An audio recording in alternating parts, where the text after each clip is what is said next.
Oh, yang Tanjung Karang. Tanjung Karang, maaf ya.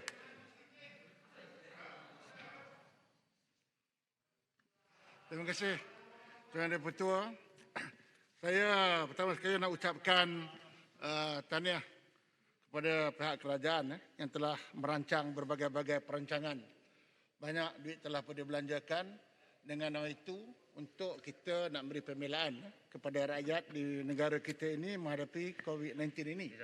Namun demikian, saya tengok dasarnya dah okey.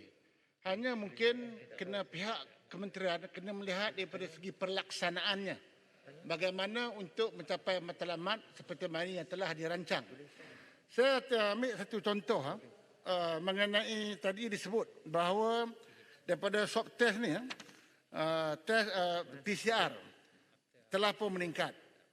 RTK antigen pun telah pun meningkat, lebih 8 juta yang ambil.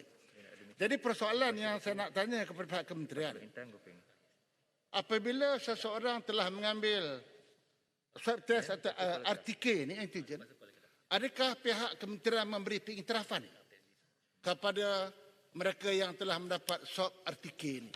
Saya dimaklumkan sebelum ini bahawa apabila mendapat RTK walaupun positif, tetapi pihak KKM masih tidak iktiraf. Masih nak kena buat lagi PCR. Barulah KKM datang untuk pakaikan gelang. Dan saya ada terbaca bahawa ada arahan telah diberi supaya memberi pengiktirafan kepada swab test RTK ini, bermakna siapa yang RTK ini positif kena pakai gelang. Adakah pihak kementerian telah buat kajian? Adakah arahan ini sampai ke bawah? Kerana saya dimaklumkan bahawa tidak ada arahan yang jelas bagaimana pihak pelaksana di bawah frontliner untuk nak melaksanakan arahan yang diberi. Jadi kalau perkara-perkara semudah ini tidak dapat diatasi, maka sebab itu kita lihat angkanya semakin meningkat. Kerana saya lihat daripada vaksin, ni betul vaksin, besok kita katakan vaksin. Ini pasal kementerian. Memang dua perkara berbeza. Vaksin memang untuk diri kita. Tapi swab test untuk nak pastikan kita tidak membawa virus. Seperti kita lah hari ini. Semua dah dapat 2 vaksin. Tapi bila nak masuk parlimen, kita kena buat swab test lagi. Kita kena buat PCR. Jadi kalau dasar di parlimen ini boleh dibuat, boleh tak kementerian mengubah sedikit SOP ini? Selain daripada nak bawa nak merintas negeri ke nak pergi kerja, saya ingat surat MITI ni berhentikan halulah. MITI bagi surat, tetapi apakah jaminan bahawa pembawa surat MITI ini bebas daripada virus? Boleh ataupun tidak kementerian melaksanakan dasar yang baru, SOP yang baru, bahawa jadikan sesiapa yang nak merintas negeri ataupun nak pergi kerja, nak buka perniagaan, mesti ada satu pasport. Pasportnya bukannya surat MITI, tapi pasportnya ialah daripada Kementerian Kesihatan. Sekurang-kurangnya tunjuk, oh dah ada RTK. Nak pergi masuk kilang, oh dah ada RTK. Jadi kemungkinan kalau ikut MITI, dia duk fikir pasal kilang. Tapi bagi saya, untuk bangkit ekonomi, jangan tengok kilang saja. Perhotelan, usahawan sederhana, usahawan kecil, gerai-gerai macam mana nak buka? Kesian mereka. Tapi kalau kita boleh buat SOP yang baru, di samping kekal ke SOP yang sedia ada ini, bahawa boleh bergerak, boleh buka perniagaan, hotel boleh buka, tetapi mesti ada pasport. Berapa lama RTK ni boleh diiktiraf? Kalau boleh iktiraf kata seminggu, okey. Dia ada satu sistem, Malaysia boleh buat. Hari ini saya buat 7, saya pergi dalam Malaysia. Besok tinggal 6, lusa tinggal 5. Dan akhirnya kosong. Bila kosong saya tak boleh masuk. Tak boleh pergi mana-mana. Kena buat balik semula.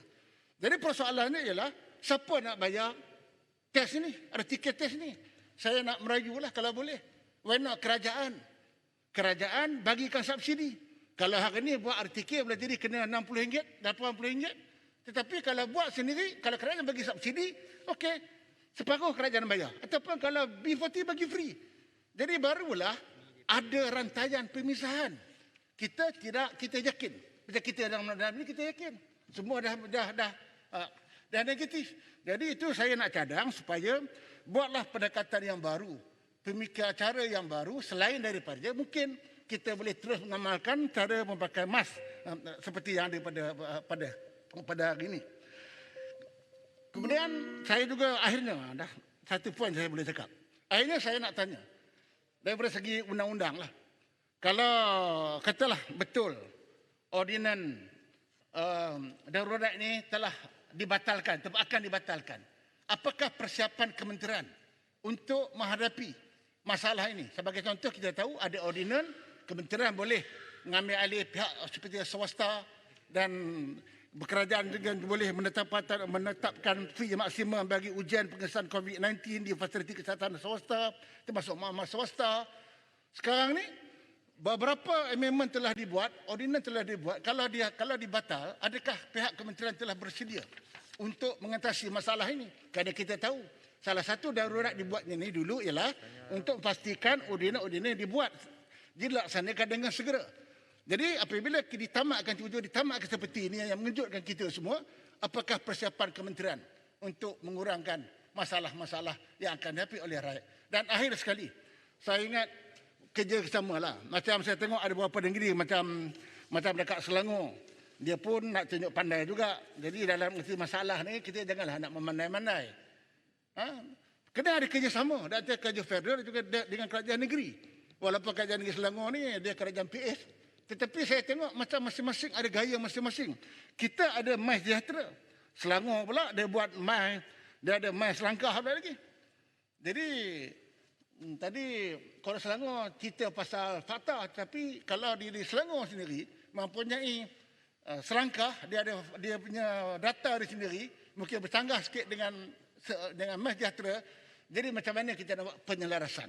Jadi saya nak merayu, dalam kita menghadapi COVID-19 ini kita kena ketepikan fahaman politik. Kerjasama mesti kita pertingkatkan, pelaksanaan mesti dilaksanakan dan nak memastikan penguatkuasaan ini berjalan.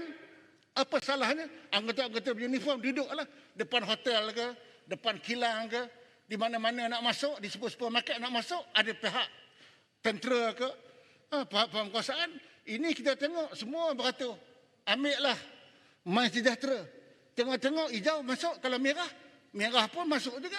Siapa yang ada kuasa untuk menghalang? Tapi kalau kita ada pasport yang jaga tu tentera macam kata, ataupun pihak berkuasa uniform, dia orang pun takut, dia hormat.